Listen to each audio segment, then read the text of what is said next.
그는 대통령의 그림자가 아니었습니다. 그는 대통령 그 자체가 되고 싶었습니다. 그리고 국가가 아니라 박정희만을 위한 조직을 만들었죠. 이름하여 그레이트 타이거. 충성이라는 이름으로 시작된 그의 권력놀이는 결국 피로 끝났습니다. 왜 한 남자는 충성을 빌미로 권력의 괴물이 되었을까? 그리고 왜 박정희는 그에게 끝까지 의지했을까? 오늘 우리가 마주할 이름은 차지철입니다.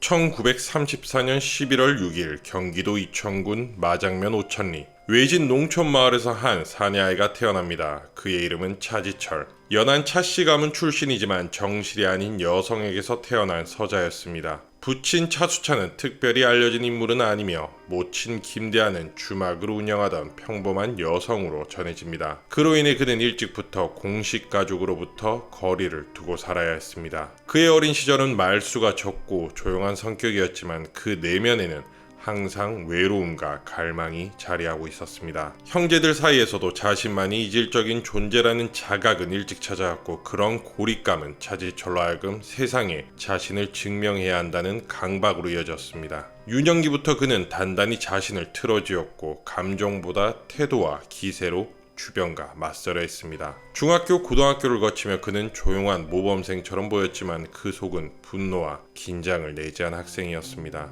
일정한 거리와 위험으로 스스로를 보호했고 말보다는 시선과 태도로 자신의 존재감을 드러내려 했습니다. 그는 남들에게 지지 않으려 했고 불합리한 대우에 침묵하지 않았습니다. 이러한 성향은 그가 세상의 중심에 닿고자 했던 방식이기도 했습니다. 그런 그가 장래의 진로로 선택한 것은 군인이었습니다. 그러나 대한민국 육군사관학교 지원에서 그는 낙방합니다. 그의 출신 성분과 집안 배경 그리고 당시 제도적 한계는 그를 밀어냈고 그에겐 단기 복무 장교 과정이 남겨진 유일한 길이었습니다. 육사를 통해 진입한 정통 군 엘리트가 아닌 짧은 교육을 거쳐 장교 계급을 받은 비정규 장교로서 그는 늘 권력을 멀리서 바라보는 위치에 머물러야 했습니다. 그 낙방은 단순한 진로의 좌절이 아니었습니다. 그것은 차지철이라는 인물이 평생을 끌고 가야 할 심리적 부담의 출발점이었습니다. 체제에 받아들여지지 못했다는 상실감, 그럼에도 불구하고 그 체제 안에서 자신을 증명하고자 하는 결의는 그 이후 그의 모든 선택에 그림자를 드리우게 됩니다. 그는 그렇게 아직 권력도 박정희도 알지 못한 채 단지 존재를 증명하고 싶은 한 청년으로 군문에 들어섭니다. 그 입장은 분명히 가장자리였고 그 가장자리에서 중심으로 들어가기 위해 그는 점점 더 강해져야만 했습니다. 1961년 5월 16일 새벽녘의 서울은 아직 어둠에 잠겨 있었습니다. 그리고 한강 이남의 군 병력들이 조용히 움직이기 시작했습니다. 이른바 혁명으로 불린 군사 쿠데타 5.16이 진행되던 그 시각 차지철은 상황의 중심에 있지 않았습니다. 그는 쿠데타의 주요 인물도 참모도 아니었습니다. 그가 맡은 임무는 단지 시청 앞 경비 임무였을 뿐입니다. 차지철은 서울시청 앞에서 시위나 충돌에 대비해 배치된 병력을 지휘하고 있었습니다. 명령에 따라 움직였고 사태의 전말에 대해선 아는 바가 없었습니다. 그러나 바로 이 지엽적인 자리에서 그는 박정희의 눈에 띄게 됩니다. 5.16을 주도한 박정희 소장은 각 지역 병력의 움직임을 점검하던 중 시청 앞에서 경직된 자세로 임무를 수행하던 젊은 장교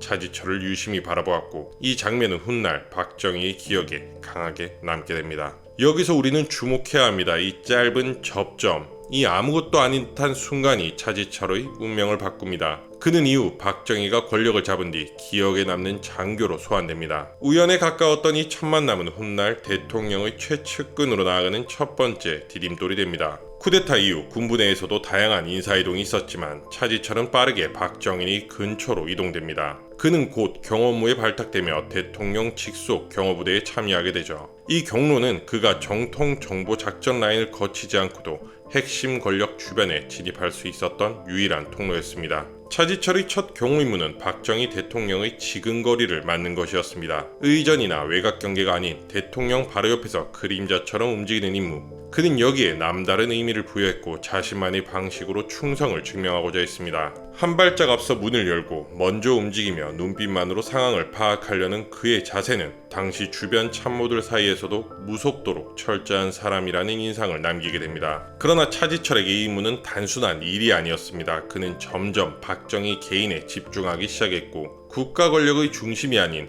한 인간 박정희에 대한 충성과 동화를 보이기 시작합니다. 그 시점부터 그의 충성은 체계적이기보다는 감정적이었고 조직적이기보다는 사적이었습니다. 박정희 역시 이런 차지철의 태도를 눈여겨보았습니다. 냉정하고 신중한 외모 뒤에 절대 복종하는 기질과 과잉된 충성심은 유신체제의 강화에 적합한 도구였습니다. 박정희는 그를 더 가까운 자리에 두게 됩니다. 단지 과거 쿠데타 시절의 인연 때문만이 아니라 그의 복종이 정치적 위험이 없는 충성으로 간주되었기 때문이었습니다. 그렇게 차지철은 그토록 원하던 권력의 중심으로 진입하기 시작합니다. 정식 직책 없이도 핵심을 드나들 수 있는 존재, 권력의 바로 곁에 있지만 이름이 잘 드러나지 않는 인물. 그의 실루엣은 점점 뚜렷해지기 시작했고 박정희의 일거수일투족을 그림자처럼 따르며 그 자신도 하나의 권력이 되어갑니다. 차지철의 충성은 하루아침에 완성된 것이 아니었습니다. 쿠데타 이후 그는 대통령 경호실 내부에서도 가장 앞에 서는 자리를 자처하며 경계선을 넘나드는 역할을 맡게 됩니다. 경호라기보단 헌신, 충성이라기보다는 숭배에 가까웠습니다. 그는 스스로를 보좌하는 존재가 아닌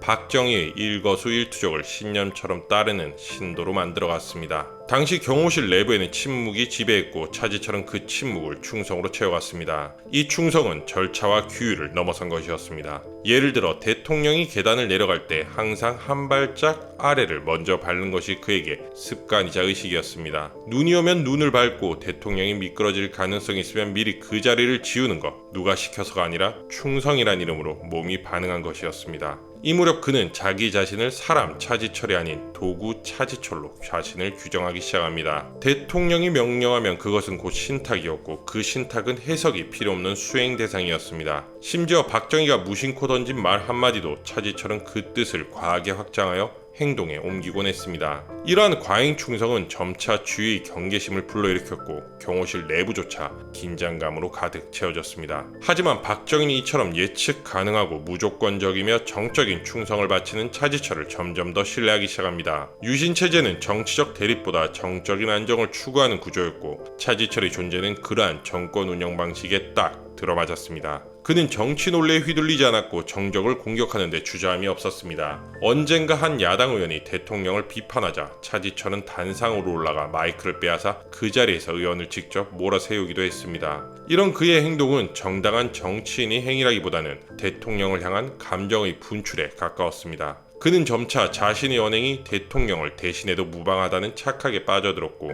정계에서도 차지철이 대통령의 감정을 대신 표현한다는 평가가 나돌기 시작합니다. 이는 충성이 아니라 확신이었습니다. 박정희의 생각을 미리 짐작하고 박정희보다 먼저 말하고 행동하는 그 태도는 어느새 유신 정권 내부에서도 불편한 존재가 되어갔습니다. 차지철은 스스로 대통령의 입이자 손발이 되기를 자처했지만 그 충성은 정치적 이성과는 점점 거리가 멀어졌습니다. 대통령의 그림자였던 그는 대통령의 얼굴이 대려하고 있었습니다. 유신체제의 그림자가 깊어지던 1970년대 중반 그 시기 청와대 내부에는 하나의 비공식 권력 조직이 모습을 드러내기 시작합니다. 이름하여 GT, 즉 그레이트 타이거. 겉으로 보기엔 대통령 경호실 내 일부 인원들의 사적 모임이었지만 실상은 전혀 달랐습니다. 이 조직은 차지철이 주도한 비공식 경호 정보 조직이었으며 경호실이라는 공식 틀 바깥에서 별도의 명령 체계를 갖추고 움직였습니다. 대통령을 경호한다는 명목 아래 청와대 내부뿐 아니라 중앙정보부, 보안사령부, 심지어 내무부까지 연결된 독자적인 정보망을 가동했습니다. GT라는 명칭은 외부에는 거의 알려지지 않았지만 내부에서는 권력의 숨은 근육으로 불렸습니다. 조직의 구성원은 주로 차지철이 신뢰하는 육사 출신 젊은 장교들이거나 오랜 기간 그를 보좌해온 경호원들이었습니다. 이들은 경호 임무 외에도 정보 수집, 동향 파악, 언론 감시, 특정 인물 압박 등의 임무를 수행하며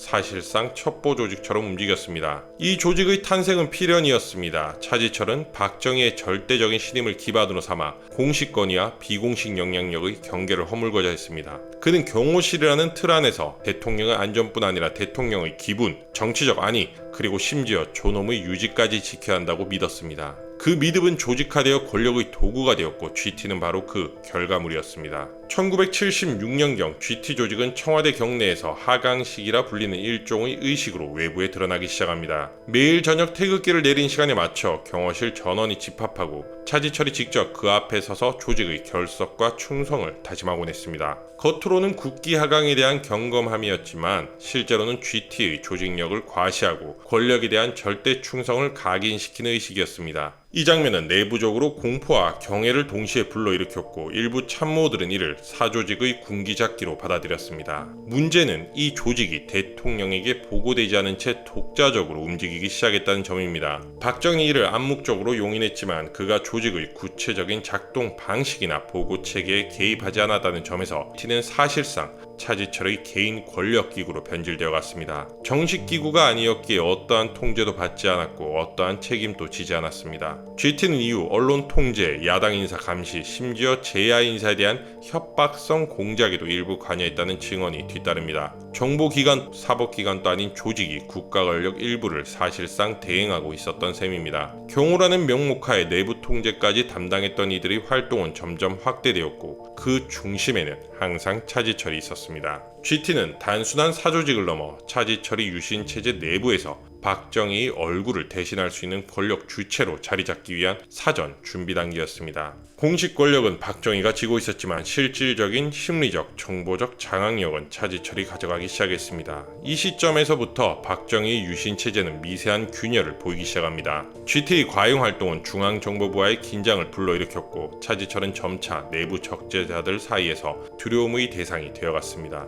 그러나 그는 개의치 않았습니다. 그에게는 대통령의 신임만이 중요했고 GT는 그 신임을 뒷받침할 최고의 증거이자 수단이었습니다. 그리고 1976년 차지철은 국회의원에 당선됩니다. 경호실장이자 대통령이 그림자였던 인물이 이제 공식 정치 무대 위로 등장한 것입니다. 하지만 그의 정계 진출은 단순한 지역구 당선의 의미를 넘어서고 있었습니다. 이 시점의 차지철은 대통령의 절대적 신임을 기반으로 이미 막후 권력을 장악한 인물이며 국회의원직은 그에게 정당성을 더 씌우는 포장지에 불과했습니다. 정치적 신념이나 지역구를 위한 봉사하는 거리가 멀었습니다. 차지철의 정치는 권력의 확장 수단이었고 연설과 언행은 경호실장의 엄중함보다 훨씬 공격적이고 즉흥적이었습니다. 그는 유신을 정당화하는데 꺼리낌이 없었고 야당의 비판은 대통령에 대한 모욕으로 간주하며 즉각 반격했습니다. 그를 상징적으로 드러낸 사건은 1976년 김진만 의원 폭행 사건이었습니다. 당시 야당 의원이던 김진만은 박정희 대통령의 정책에 대해 날선 비판을 가했습니다.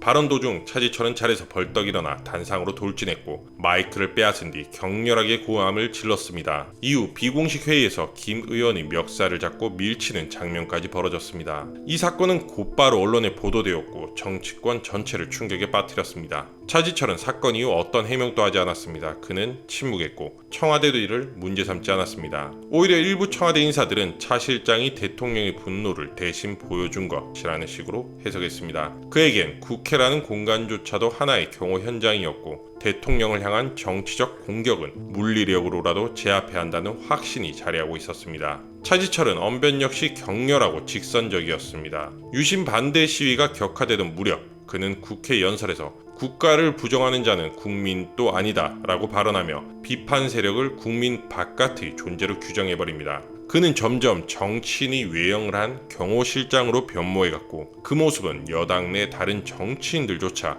불편해하는 대상이 되었습니다. 그러나 박정희는 그를 꾸짖지 않았습니다. 여당 내에서도 그의 위치는 불가침이었고 누구도 그의 언행에 공개적으로 제동을 걸 수 없었습니다. 차지철은 그것을 누구보다 잘 알고 있었습니다. 자신이 박정희의 뜻을 읽고 대신 표현하는 유일한 창구라는 자부심은 그를 정치 무대에서도 소리치는 권력으로 작동하게 만들었습니다. 그의 정치 행보는 유신 정권의 긴장된 분위기를 반영하고 있었습니다. 말보다 빠른 행동, 대화보다 강한 제스처, 그리고 대통령에 대한 맹목적인 충성. 그가 정치를 했던 이유는 단 하나였습니다. 박정희가 원하는 질서를 유지하기 위해. 그러나 그 질서를 위한 언행은 정치의 언어와는 거리가 멀었고 결국 그 자신조차 정치적 존재로서 인식되지 못하게 만들었습니다. 그는 국회의원이었지만 누구보다 비정치적인 인물이었습니다. 그리고 1978년 이후 청와대 내부에 미세한 균열이 생기기 시작합니다. 그 균열의 중심에는 두 남자가 있었습니다. 경호실장 차지철과 중앙정보부장 김재규. 겉으로는 국가 안보를 책임지는 양대 축이었지만 속으로는 누가 대통령의 진짜 그림자인가를 두고 첨예한 대립을 벌이고 있었습니다. 김재규는 육군 사관학교 출신의 고위 장성이었고 군 경력을 바탕으로 중앙정보부장에 임명된 인물이었습니다. 정보와 체계, 절차를 중시하는 합리주의적 사고로 평가되곤 했습니다. 반면 차지철은 역시 군인 출신이지만 그 중에서도 직감과 충성, 행동이 먼저인 인물로 여겨졌습니다. 두 사람은 모두 군인이라는 공통점이 있었지만 사고 방식, 대통령에 대한 접근 방식에서 극명히 달랐습니다. 김재규가 참모로서 대통령을 보좌했다면 차지철은 호위무사로서 대통령을 지켰습니다. 문제는 그들 모두 박정희의 절대 신임을 기반으로 하고 있었다는 점입니다. 김재규는 체제의 안정과 정보 통제를 통해 대통령의 장기 집권을 가능하게 만들고 있었고 차지철은 외부의 위협과 내부의 음해로부터 대통령을 물리적으로 보호하고 있었습니다. 결국 두 사람은 동일한 목적을 향하지만 서로 다른 길을 걷고 있었던 셈입니다. 긴장은 처음에는 암묵적인 경쟁 수준이었습니다. 하지만 시간이 흐르며 점차 노골적인 불신으로 바뀌었습니다. GT 조직의 활동 범위가 확대되고 중앙정보부가 사전에 파악하지 못한 정보들이 대통령에게 직접 보고되는 일이 반복되자 김재규는 자신의 권한이 침해되고 있다고 판단했습니다. 그는 차지철을 경호실장이 아닌 경쟁자로 보기 시작했습니다. 차지철 또한 김재규를 경계했습니다. 경호실의 정보가 중앙정보부를 거치지 않고 대통령에게 바로 전달되기를 원했고 정보기관이 지나치게 이성적이라고 생각했습니다. 그는 유신이라는 정권이 논리보다 의지로 지켜져야 한다고 믿었고 김재규의 조심스러움은 곧 소극성과 불충으로 보였습니다. 두 사람의 갈등은 1979년 봄 이후 수면으로 떠오르기 시작합니다. 차지철은 수차례 청와대 내부 회의에서 중앙정보부의 대응을 미온적이라고 비판했고 김재규는 이에 대해 공식적으로 반박하지는 않았지만 내부 라인을 통해 경호실의 월권을 지적했습니다. 특히 부마 항쟁이 발생하기 전후 정보보고 체계와 대응 전략을 놓고 양측은 극단적으로 충돌합니다. 보고가 누락되었는가 혹은 의도적으로 조작되었는가를 두고 두 기관 간 신뢰는 사실상 무너졌습니다. 박정희는 양측의 긴장을 인지하고 있었지만 명확한 중재에는 나서지 않았습니다. 오히려 각자에게 더 많은 역할을 부여하며 미묘한 균형을 유지하려 했습니다. 그러나 그 균형은 불안했고 양측 모두 박정희의 완전한 신뢰를 얻기 위해 더욱 극단으로 치닫게 됩니다. 김재규는 점점 고립되어 갔고 차지철은 점점 과잉되어 갔습니다. 한 명은 합리화 절제로, 한 명은 충성과 열기로 유신의 마지막을 지탱하고자 했지만 그 결과는 역설적으로 체제 내부의 붕괴를 재촉하게 됩니다. 그들의 갈등은 단지 개인 간의 불화가 아니었습니다. 그것은 유신이라는 체제가 가진 모순이었고 대통령이라는 절대 권위 아래 이성과 충성이 끝내 양립할 수 없다는 사실을 드러내는 비극의 예고편이었습니다. 경호실은 원래 대통령의 신변을 보호하는 조직입니다. 그러나 차지철이 그 자리에 앉으면서 경호실은 단순한 방호기관이 아니라 권력의 또 다른 심장으로 변모하기 시작합니다. 겉으로는 보이지 않았지만 그 영향력은 중앙정보부 못지않았고 어떤 면에서는 더 직접적이고 즉각적이었습니다. 차지철은 경호실의 구조와 문화를 철저히 군대화했습니다. 내부 보고 체계는 군대식 계급 질서를 따랐고 일과 시간뿐 아니라 복장, 언행, 사고방식까지 병영 수준의 통제를 요구했습니다. 특히 경호실 요원들은 매일 아침 조회를 통해 사상교육을 받았고 유신 헌법의 정당성과 박정희 대통령의 리더십을 학습해야 했습니다. 그는 경호를 물리적 보호가 아니라 정신적 경계로 간주했습니다. 가장 상징적인 사례는 청와대 군에서 실시된 사열 행사와 군기 점검이었습니다. 이는 공식 군부대에서도 드문 절도 높은 방식으로 이루어졌고 차지철은 직접 훈시를 내리며 너희들은 대통령의 최후 방패라고 강조했습니다. 실제로 경호실은 차지철의 지휘 아래 일반 군인 이상의 정치적 임무를 수행하고 있었고 이는 경호의 범위를 넘어선 것이었습니다. 차지철은 경호실 인사를 독자적으로 운영했고 주요 보직은 대부분 육사 출신이거나 GT 조직과 연결된 인물들이었습니다. 중앙정보부나 국방부가 개입할 여지는 거의 없었습니다. 경호실은 독립된 정보망을 운영하며 주요 인사들이 동향 보고서까지 자체적으로 작성해 대통령에게 직접 보고했습니다. 이는 곧 경호실 치하의 청와대라는 말이 돌게 만든 배경이기도 했습니다. 이 시기의 차지철은 사실상 작은 대통령이었습니다. 청와대 내 간접 출입은 그의 허가 없이는 어려웠고 대통령과의 독대는 차지철을 거쳐야 가능했습니다. 일부 장관들과 비서실 인사들은 차지철을 피해 대통령에게 직접 보고하려 했지만 번번이 차단당하거나 오히려 경고를 받았습니다. 이런 문화는 점점 청와대 전체에 병영식 위계질서를 이식했고 누구도 대통령에게 다른 말을 전하기 어려운 구조로 고착되어 갔습니다. 그의 월권은 청와대 내부만이 아니라 언론과 사회 전반으로 확장되었습니다. 유신에 반대하는 언론사에 대한 비공식 경고나 취재 제한은 경호실을 통해 이루어졌고 차지철은 이를 대통령의 권위 보호란 이름으로 정당화했습니다. 실제로 그는 기자들과의 접촉을 극도로 꺼려했고 외부 인사들이 청와대 출입도 철저히 통제했습니다. 경호는 국가의 안녕을 지키는 일이 아니라 권력의 체면을 지키는 일이 되었습니다. 이처럼 차지철이 구축한 병영 문화는 유신 정권의 폐쇄성을 강화하는 역할을 했습니다. 대통령은 더 이상 다양한 목소리를 듣기 어려워졌고 청와대는 내부 견제가 사라진 무풍지대가 되었습니다. 차지철은 충성을 병영의 방식으로 구현했고 그 충성은 곧 절대복종이라는 이름 아래 권력의 마지막 장벽이 되어갔습니다. 하지만 이런 차지철에게도 인간적인 면모가 있었습니다. 바로 어머니. 차지철에게 어머니 김대하는 그 누구보다 소중한 존재였습니다. 강직한 군인의 껍데기 안에서 유신 체제의 호위무사로 거칠게 살아가던 그였지만 어머니 앞에서만큼은 맏아들로서 유약한 인간으로 돌아가곤 했습니다. 그는 한치의 흐트리즘도 없는 경호체계를 구축하면서도 어머니의 아니만큼은 자신의 손으로 직접 확인해야만 안심했습니다. 청와대의 권력 중심에 있었던 시기에도 그의 가족에는 예외가 아니었습니다. 어머니가 병원에 입원했을 때 그는 외부 일정을 줄이고 병문안을 자주 다녔습니다. 비공식적으로 경호인력 일부를 병원에 배치했고 병실 주변의 통제도 강화했다는 증언이 남아있습니다. 차지철은 이를 경호실장의 임무가 아닌 단지 아들의 의무로 여겼습니다. 그의 이러한 모습은 권력의 중심부에서 보기 드문 감정의 흔적이었습니다. 김대한 여사는 1998년 12월 23일 향년 100일세로 별세했습니다. 차지철이 세상을 떠난 지 19년 뒤의 일이었습니다. 차지철은 그토록 소중했던 어머니의 장례조차 치르지 못했습니다. 그럼에도 불구하고 그에게 어머니는 늘 지켜야 할 존재였습니다. 정치적 명분이나 국가에 대한 충성보다 더 앞서 그의 어머니를 삶의 기준으로 삼고 있었습니다. 어머니는 차지철에게 있어 마지막 양심의 공간이었고 끝까지 타협하지 않은 순수한 감정의 대상이었습니다. 그러나 결국 그는 그토록 지키고자 했던 어머니를 지키지 못했습니다. 살아있던 어머니에게 마지막 인사를 전할 겨를도 없이 1979년 10월 26일 궁정동에서 그는 총탄에 쓰러졌습니다. 유신이 상징과 함께 무너진 권력의 파편 속에서 어머니는 생존해 있었지만 그 아들은 이미 세상에 존재하지 않았습니다. 차지철은 스스로를 대통령이 방패라 여겼지만 어쩌면 그 방패는 가장 지켜야 할 사람에게는 닿지 못했던 것입니다. 그의 충성은 대통령에게 향했지만 그 충성의 방식과 결과는 결국 가족에게조차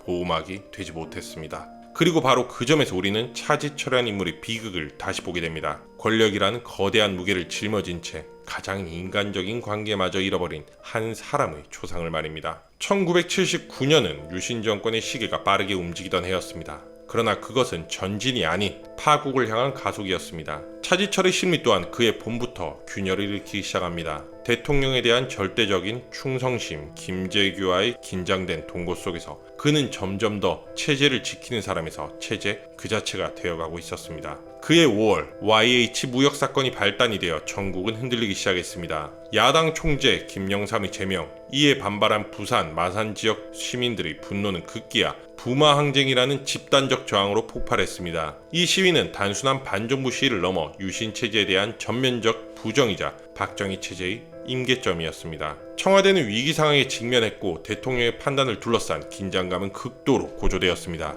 이 시기 차지철은 강경 진압을 강하게 주장합니다. 시위는 선동된 폭도이며 질서를 회복하기 위해서는 결단이 필요하다는 논리였습니다. 그는 심지어 계엄 확대를 거론하며 대통령에게 직접 병력 투입을 건의합니다. 반면 김재규는 사태의 정치적 해법을 주장합니다. 그는 전국 정상을 위한 야당과의 대화, 민심 수습을 위한 완화적 접근을 건의했고 이는 곧 차지철과 정면 충돌하는 노선이었습니다. 차지철은 이를 비겁한 회피라 보았고 김재규는 차지철을 폭주하는 충성이라 여겼습니다. 박정희는 이 두 갈래 중 결국 차지철의 손을 들어줍니다. 그는 강경 노선으로 돌아섰고 일부 병력이 시위 진압에 투입됩니다. 그러나 그 조치는 불을 끄는 것이 아니라 기름을 붓는 것이었습니다. 민심은 더욱 악화되었고 정권에 대한 불신은 청와대 내부로까지 번지기 시작했습니다. 이 시기 차지철은 점점 더 대통령 곁에 붙어 있었습니다. 그는 보고를 넘어 대통령의 일정과 판단 그리고 주변 인물에 대한 정보까지 독점하려 했습니다. 심지어 김재규의 중앙정보부 내 동향도 별도로 조사하며 불충의 가능성을 대통령에게 반복적으로 암시했습니다. 그의 눈에 박정희의 안정을 해치는 모든 요소는 제거 대상이었습니다. 그러나 그 충성은 이미 대통령의 고립을 가속시키는 칼날이 되어 있었습니다. 박정희는 점점 더 다양한 목소리를 듣지 못했고 청와대 내부조차 충성의 크기를 놓고 줄 세우는 분위기로 변질되어 갔습니다. 차지철은 이를 질서라 보아왔지만 그 안에는 어느새 불신과 과잉이 자리 잡고 있었습니다. 1979년 10월 그 긴장은 임계점을 돌파합니다. 대통령의 일정에서조차 두 사람의 시선은 엇갈렸고 회의장의 분위기는 날카로운 전선 위에 있었습니다. 김재규는 단호하게 차지철을 정리해야 한다고 판단했고 차지철은 더욱 강하게 김재규가 문제라고 확신했습니다. 그러나 그 어느 누구도 결단하지 못했습니다. 그리고 운명의 10월 26일이 다가오고 있었습니다. 1979년 10월 26일 금요일 청와대가 아닌 궁정동 안가 중앙정보부 소속 공간에서 박정희 대통령은 소규모 만찬을 가지기로 합니다. 참석자는 대통령과 중앙정보부장 김재규, 대통령 경호실장 차지철, 그리고 일부 참모와 부속실 관계자들. 표면상으로는 한가한 주말 전야의 회동처럼 보였지만 그날 밤은 유신 체제의 마지막 장면이 펼쳐지는 무대가 됩니다. 당일 오후까지도 차지철은 경계심이 높아져 있었습니다. 그는 청와대 회의에서 김재규가 대통령에게 접근하는 방식에 의심을 품고 있었고 보안이라는 명분으로 만찬 자리의 배석 여부와 공간 구성까지 문제 삼았다는 증언이 남아 있습니다. 김재규는 그런 차지철을 이미 배제의 대상으로 판단하고 있었고 그 선택은 곧 실행에 옮겨집니다. 만찬은 평온하게 시작됐습니다. 박정희는 가볍게 술잔을 들며 정치 상황과 부마 사태 이후 전국 흐름을 점검합니다. 그러나 대화 중 차지철은 이전과 마찬가지로 강경한 태도를 고수합니다. 이럴 때일수록 단호해야 한다. 야당과 타협은 혼란만 키울 뿐이다. 대통령도 고개를 끄덕입니다. 이 장면에서 김재규는 돌이킬 수 없는 판단을 내립니다. 그는 식사가 끝나갈 무렵 잠시 자리를 뜨는 척하며 무장한 부하에게 신호를 보냅니다. 그리고 이어진 총성. 먼저 향한 총탄은 차지철이 아닌 박정희 대통령이었습니다. 이것이 단순히 우발이 아니었음을 보여주는 결정적 신호였습니다. 이어서 차지철이 반격을 시도하려 하자 김재규 측 인물들의 집중 사격이 이어집니다. 차지철은 즉사하지 않았습니다. 복부에 총상을 입고 바닥에 쓰러졌지만 그는 끝까지 저항의 몸짓을 보였다고 합니다. 그가 지닌 권총은 이미 꺼내들 시간이 없었고 유일하게 그를 덮친 것은 고통과 믿을 수 없는 배신감이었습니다. 평생 지켜온 대통령이 눈앞에서 쓰러졌고 그를 저지해야 할 자신은 피투성이가 된 채 쓰러져 있었습니다. 궁정동의 밤은 7분 내외의 짧은 시간에 모든 것이 결정되었습니다. 유신의 심장부였던 두 인물 박정희와 차지철은 그날 밤 한 공간에서 함께 최후를 맞이했습니다. 이 장면에서 우리는 차지철의 마지막 모습에 주목하지 않을 수 없습니다. 어떤 이는 말합니다. 그는 끝까지 대통령의 곁에 있었고 마지막까지 대통령을 향해 몸을 움직이려 했다. 또 어떤 이는 말합니다. 그의 충성은 스스로 만든 감옥이었고 결국 자신을 구하지 못한 굴레였다고. 그 어떤 해석도 가능하지만 분명한 것은 하나였습니다. 그 밤 총성 속에서 차지철은 단 한순간도 대통령이 틀렸다고 생각하지 않았다는 점입니다. 그 총성과 고요가 지나간 뒤 청와대의 시간은 멈췄고 한국 현대사는 완전히 다른 국면으로 진입하게 됩니다. 차지철이 숨을 거둔 그 순간 유신은 무너졌고 정권은 교체되었습니다. 그러나 차지철의 죽음은 개인의 종말로 끝나지 않았습니다. 권력자의 가족이 된다는 것, 그리고 그 권력이 총성과 함께 무너졌을 때 남겨진 이들이 겪어야 했던 시간은 냉혹한 또 하나의 역사였습니다. 1979년 10월 26일 밤 사망 소식이 청와대를 떠나기도 전에 차지철의 가족은 이미 외부와 단절되었습니다. 차지철의 아내는 이후 은둔에 가까운 생활을 시작합니다. 외부와의 접촉을 극도로 꺼렸고 그 자녀들 또한 학교와 사회에서의 적응에 큰 어려움을 겪었다고 전해집니다. 일부 가족은 이름을 바꾸거나 해외로 이주하는 길을 택해야 했습니다. 대한민국에서 차지철의 자식이란 이름은 결코 평범한 일상을 허락하지 않았습니다. 경제적 기반도 빠르게 무너졌습니다. 공직자였던 그에게 별다른 유산은 없었고 남겨진 것은 오히려 빚에 가까운 사회적 책임과 주변의 냉소였습니다. 그를 따르던 사람들은 빠르게 등을 돌렸고 권력의 변화를 감지한 주변 인물들은 차지철과의 관계를 부정하며 멀어졌습니다. 권력과 함께 형성되었던 연줄은 권력의 소멸과 함께 무너졌고 유족은 철저히 고립된 섬이 되었습니다. 무엇보다 가혹했던 것은 잊혀짐이었습니다. 차지철은 10월 26일 사건의 중심인물이었지만 대통령이 아닌 측근으로서 혹은 비극의 조연으로서만 기록되었고 그의 가족은 그조차도 언급되지 않은 영역에 밀려났습니다. 차지철의 죽음 이후 그의 자녀들은 오랜 시간이 지나서야 조심스레 사회로 복귀했습니다. 그러나 그들 중 누구도 차지철의 자식이라는 이름을 내세우지 않았습니다. 그는 가족에게 존재해서는 안 되는 존재가 되었고 그 이름은 오랫도록 무거운 짐으로 남았습니다. 차지철, 한 시대의 끝자락에 서 있던 인물, 대통령의 오른팔이자 유신체제의 맹신자였으며 그 누구보다 권력의 심장에 가까웠던 사람. 그러나 동시에 총성 한 방에 무너진 체제와 함께 사라진 이름. 이 마지막 장에서 우리는 왜 지금 차지철을 다시 바라봐야 하는지를 묻고자 합니다. 그는 분명 충성이라는 가치를 삶의 최우선에 두었습니다. 대통령 박정희에 대한 무한한 신뢰와 복종, 사적인 이익보다 공적 의무를 앞세운 경호실장으로서의 철저함, 그 충성심은 때로 감동을 넘어 병적 집착으로 평가되기도 합니다. 누군가는 말합니다. 그는 자신이 지켜야 할 국가와 체제를 대통령 한 사람에게 압축시켜버린 사람이다. 그러나 그 충성은 과연 진정한 것이었을까요? 그가 경호실장으로 있으면서 조직을 군사화하고 GT라는 사조직을 운영하며 타인을 폭력적으로 제압했던 행적들은 단순히 충성이라는 말로 포장되기 어려운 부분입니다. 그것은 권력의 중독이었고 대통령과의 관계를 이용한 괴인 권력의 증대였다는 비판에서 자유롭지 못합니다. 10월 26일